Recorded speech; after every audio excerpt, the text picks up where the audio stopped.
Hello friends and followers. So yes, I decided to make a video clip on the communication between left-wing feminists and liberal feminists, and I guess basically it's about communication between people with different or opposing political views or opinions also. Because sometimes it's so easy to get caught up in our opinions and to the point where we don't hear each other anymore, and that's a shame because different or opposing opinions are the backbone of democracy. So they are a very good and healthy sign of a good society where people are allowed to think freely and express themselves freely. But then it can also get to a point where it's not constructive. This happens, I think, maybe more when they are like really important issues like feminism or racism or human rights. Like, we are usually emotionally engaged in questions or issues like this to a point where we can get lost in the strength of our emotions around this issue. So this happens to me sometimes, talking about feminism and women's rights. So yeah, I would like to start by saying something about this, like what is communication and what is opinions. Because communication, it's easy to think, or it's easy to forget that we are like, one part who is having a message. I have the message in my mind of what I want to say. I articulate something that might already be different from what was in my head, because we do our best with the language and vocabulary and the concepts we have. Then we have the receiver, who is also coming from a different point of view, maybe a different person. So there's step one with my idea of a message, the actual message coming out, and the receiver's perception of the message. Like, are they hearing, what do I want to say? What am I saying? What are they hearing? So of course, already in this communication, it's like something we have to work on if it's important. And what about opinions? It can be the case sometimes when we have strong opinions about something that it is kind of an escape mechanism, or that we identify very strongly with opinions when we have like an emotional wound around something. So this is not like black or white. It can just be a question to take with us into these debates. Like, is there an emotional wound attached to the strength of my opinion on this that I need to maybe work on for myself before I can have like an intellectual debate or discussion about this? Have I checked with myself if I'm in danger, or if I need to see a therapist right now first before I expose myself to talking about this?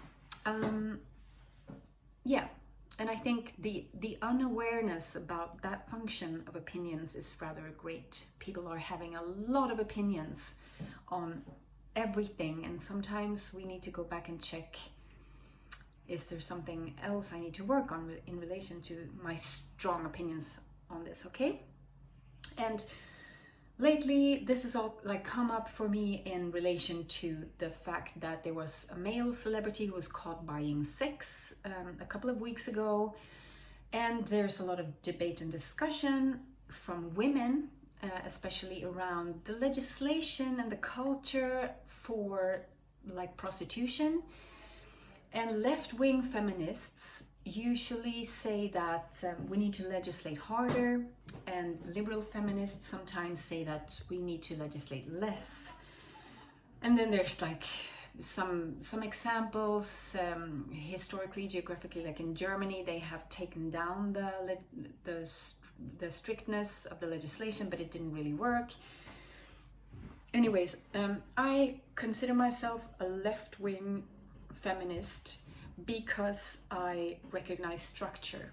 That's why I call myself a left-wing feminist. I recognize class, I recognize racism, I recognize sexism as structural oppression. And I understand liberal feminists as not really recognizing those structures as much, or not wanting to recognize them because they don't want to be victimized by the same like feminism that claims to protect them or defend them. So that's my main perception of the difference between left-wing feminists and liberal feminists.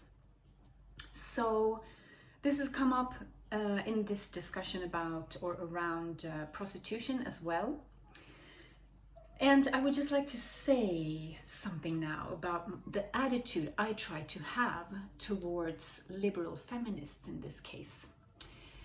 Because I hear them saying things that I don't see true or real.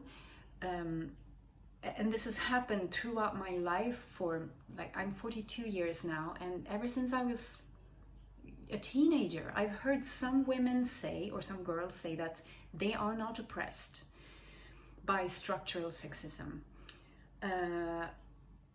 And I'm going to give you an example of a friend that I had between my 20s and my 30s, and she was a younger sister. She had 2 older brothers, and she told me when they were growing up that she was never allowed to stay out as long as her older brothers. Although when, you know, she reached the same age as them, she could not stay out as long. Nothing strange about that.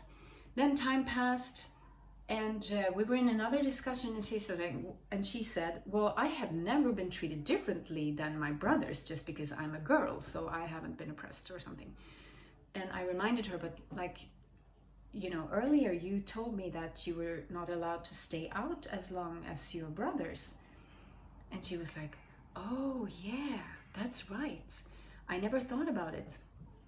And that has happened like so many times throughout my life, actually. Or women that have claimed for a long time in their life that they have never been oppressed, or that they aren't oppressed, and then something happens in the workplace or in relationships, in the family, and they come back and like, oh, but this is so wrong, like this is so fucked up. I got, you know, my colleague got a raise, or the salaries, it's like totally different now, this is so unfair. And since I've also been there and seen many cases where women who claim not to be oppressed come back and totally see this oppression, now as I speak to liberal feminists, I try to remain humble, not to tell them that they are oppressed.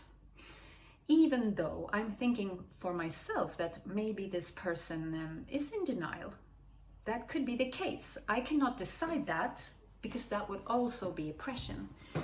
I'm not helping anyone by telling them that you are wrong about your own life experience, because you are actually oppressed, because let me blah, blah, blah. I can talk for myself, I can talk for the structures that I see in the world, in reality, and I expect to be respected for that as well, as I have to respect a woman who says that she has never been oppressed. This is kind of hard. But maybe it even helped me to see also that sometimes it is about denial, or it is like a defense mechanism, because it's so painful to see and recognize the actual oppression. And I understand that. It, you know, maybe sometimes it has to take time. Sometimes it has to take 10 years or 20 years or 30 years before a person can be able to see and recognize things that have been happening to them throughout their lives. So that's maybe the attitude that I try to have now in my discussions with liberal feminists, that they might be right, I should listen to them. They might be in denial about certain things that they need to process. And I expect the same in return. I might be right, or I might be mistaken for whatever reason. But I try to remain humble, and I don't have to tell them if they are right or wrong, or if I think that you're in denial, because that's like working against my purpose of freedom for all, including freedom for all women. So yeah, that's my solution. I guess that's what I wanted to talk about today.